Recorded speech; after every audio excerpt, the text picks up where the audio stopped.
Alright, so here we have my 2010 Toyota Tundra. I just figured out how to my pumpkin head unit use the key 1, key 2 wires to use my steering mode control. Basically, I went on eBay, I bought the adapter for the steering column plug, which brings 3 wires, a black one that goes to the ground, a red wire that goes to key 2, and a white wire that goes to key 1.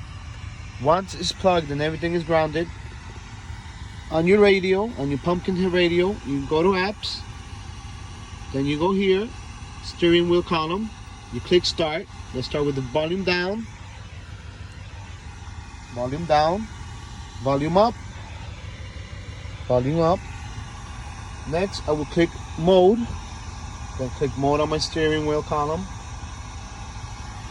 Next, next, back, back, and that's basically it. Click on end, and you're good to go.